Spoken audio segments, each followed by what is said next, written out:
Hassan al-Banna, quand il vint en Arabie Saoudite pour effectuer le Hajj en 1948 et qu'il rencontra à la Mecque le fondateur du royaume d'Arabie Saoudite, le roi Abdul Aziz, qu'Allah lui fasse miséricorde, Hassan al-Banna lui dit « Votre Majesté le roi, nous voulons ouvrir chez vous une branche. » Le roi lui dit alors « Une branche de quoi ?» Et al-Banna de lui répondre « Une branche des frères musulmans. » Le roi lui dit alors « Et nous, que sommes-nous? Nous sommes tous des frères et tous des musulmans. » Puis le roi dit aux gens qui étaient autour de lui « Sortez cet homme, c'est un fauteur de troubles. » Sortez cet homme, c'est un fauteur de troubles. Et ceci a été rapporté par le prince saoudien Mamdouh, qui est encore vivant, qu'Allah le préserve. Le prince Mamdouh dit que cette histoire lui fut rapportée directement par deux rois d'Arabie Saoudite. Il dit donc, sortez cet homme, c'est un fauteur de troubles.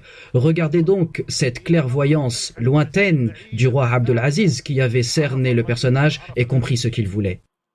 Chez nous, l'enseignement de l'islam est basé sur le monothéisme. Que voulez-vous donc faire chez nous? Vous voulez enseigner l'islam ici? Si vous voulez réellement enseigner le véritable islam, il y a votre pays, avec toutes ses tombes adorées, les choses contraires à l'islam et ses actes polythéistes. Votre pays est donc prioritaire. Et comme le dit Allah et a averti les gens qui te sont les plus proches, vous voulez quitter vos proches et enseigner chez nous? Mais c'est ici qu'est enseignée la vraie croyance islamique et la bonne manière d'adorer Allah. Nous n'avons donc pas besoin de nouveaux enseignements venant de tel ou tel endroit. Et c'est pour cela que le prince saoudien Naïf, qu'Allah lui fasse miséricorde, disait dans le journal koweïtien As-Siyas, dans l'édition du 25 novembre 2002, il disait que quand les frères musulmans avaient commencé à être pendus et emprisonnés en Égypte sous le président Jamal Abdel Nasser, le prince Naïf avait dit que nous les avions alors accueillis à bras ouverts, que nous avons été bons et généreux avec eux, mais que eux n'ont pas fait preuve de bonté face à notre gentillesse. Et le prince avait raison, qu'Allah lui fasse miséricorde. Les frères musulmans ont alors mordu la main qui leur a été tendue. Le prince dit encore que nous les avions acceptés, nous leur avons donné des postes d'enseignants et de directeurs dans des instituts et des universités, mais ces personnes n'ont pas coupé les liens avec leur origine. Les frères musulmans ont donc recruté des gens, lancé des mouvements politico-religieux et œuvré contre l'Arabie Saoudite. Regardez donc cette parole qui vient d'un homme qui a été à la tête de la sécurité du pays et qui connaissait donc très bien ces gens. Comme il a dit, ils ont recruté des gens, lancé des mouvements politico-religieux et œuvré contre l'Arabie Saoudite. L'Arabie Saoudite a été généreuse envers eux, elle leur a attribué des postes de professeurs et de directeurs dans des universités et malgré cela, ils n'ont pas fait preuve de bonté envers ceux qui l'ont été avec eux. Et ceci car ils sont liés à leur groupe. Et cela peu importe ce que vous leur donnez. Et c'est pour cela que quand l'Égyptien Manna' al-Qattan vint chez nous dans les années 50, qu'il eut la nationalité saoudienne et qu'il fut désigné conseiller à la cour royale, le prince Naïf rapporta alors que la revue universitaire Mir'at al-Jami'a fit un entretien avec ce Manna' al-Qattan. Et quand il lui fut demandé quel était son exemple, ce dernier leur répondit Hassan al-Banna, le fondateur des frères musulmans. Le prince Naïf commenta ceci en disant « Je ne dis pas qu'il devait dire que son exemple c'est le roi Abdul Aziz ou le roi Faisal. Mais pourquoi ne pas avoir dit le messager d'Allah sallallahu alayhi wa sallam, le compagnon Abu Bakr, Omar ibn al-Khattab ou les compagnons? Et ceci est une preuve qui confirme qu'ils n'ont pas rompu les liens avec leur origine. Même si vous leur donnez beaucoup de choses, ils ne cesseront jamais d'être liés au groupe dont ils se revendiquent. Notez donc bien cela. Les frères musulmans sont comme des serpents. Et il est impossible de vivre sereinement avec un serpent. Peu importe que vous l'éleviez et que vous le nourrissiez, le serpent vous mordra quand même. Avez-vous déjà vu un serpent en animal de compagnie? Jamais, ceci n'a jamais existé. Le serpent est né avec le mal en lui. Et c'est la même chose avec les frères musulmans. Il est impossible de vivre paisiblement avec ces gens, tout comme les serpents. Nous avons donc affaire à des gens qui avancent avec des méthodes particulières. Il y a par exemple Mohammed Qutb, le frère de Sayyid Qutb, qui était donc venu chez nous en étant spécialisé et qualifié en anglais, et qui fut professeur en croyance islamique à l'université al-Qura à la Mecque, et il supervisa la plupart des mémoires et des thèses sur la croyance islamique. Maintenant, dites-moi, que pensez-vous des étudiants qui furent supervisés dans leurs travaux par le professeur d'anglais Ash'ari Mohammed Qutb?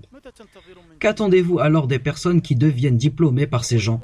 Quand il a été dit à Mohammed Qutb, mais jusqu'à quand allons-nous continuer à éduquer? Ce dernier répondit, jusqu'à ce que le fruit soit mûr, c'est-à-dire jusqu'à ce que nous pensions être prêts.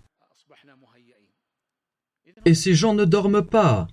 Ils travaillent dans l'ombre, ils agissent secrètement et en parallèle à la société. Et ils attendent le jour J pour passer à l'action. Ceci a aussi été évoqué par Mohammed Ahmed al-Rashid dans ses livres et il est l'un des plus grands idéologues des frères musulmans. Et son vrai nom c'est Abdul Mun'im al-Azzi, car Mohammed Ahmed al-Rashid est son nom de militant. Ce dernier confirme bien cela en disant que nous sommes actifs dans les réunions, dans les écoles, dans les mosquées, nous intégrons les services du gouvernement et ainsi de suite. Il parle clairement de tout ça, de toutes ces infiltrations. Et Youssouf Nada, représentant international et financier des frères musulmans, avait également parlé de cela. C'est un de leurs hommes les plus riches, c'est un millionnaire. Il fut accusé d'avoir été le banquier d'Al-Qaïda et ses comptes bancaires avaient alors été gelés. Il partit donc de zéro et devint millionnaire une nouvelle fois.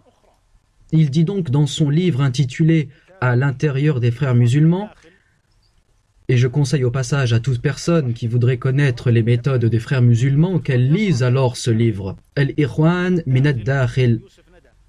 Il dit donc dans son livre « Nous avons des hommes dans l'ombre qui n'apparaissent pas sur les radars, puis quand nous avons besoin d'eux, nous leur demandons de sortir. » Avez-vous déjà vu un groupe exprimer une telle haine et informer de ce genre de méthode? Nous ne mentons pas sur eux, et malgré cela, il y a encore des personnes qui viennent nous dire que nous vivons normalement avec eux et peut-être qu'Allah va. Mais ces gens vous exposent clairement leurs plans et leurs méthodes et vous vous dites qu'on vit normalement avec eux. Vous avez là un ennemi qui dit clairement les choses, il ne fait pas de sous-entendu. Tout ce que nous voyons aujourd'hui de leurs plans mis à exécution dans les écoles, l'éducation et les ministères, c'est tout ce qu'ils ont dit dans leurs livres. Même au sujet des dons. Ces derniers vont soit dans leur poche ou dans la caisse de leur organisation, comme l'avait dit Mahmoud Abdul Halim dans le premier tome de son livre intitulé Les frères musulmans, des événements qui firent l'histoire. Il dit « Nous appelions à faire des dons pour la Palestine, mais nous ne remettions pas ces dons pour la Palestine, car la Palestine n'a pas besoin de ces dons, nous les récoltions plutôt pour l'organisation. » Y a-t-il alors une déclaration plus franche que celle-là? Tout est clair. Ce sont là donc certaines de leurs méthodes et de leurs plans pour infiltrer le domaine de l'éducation et les services du gouvernement saoudien. Et le prince héritier Mohammed Ben Salman avait dit au sujet de ces gens qui se disent du réveil islamique et qui ont infiltré l'éducation, il avait dit « Nous les détruirons tous et très prochainement par la volonté d'Allah ».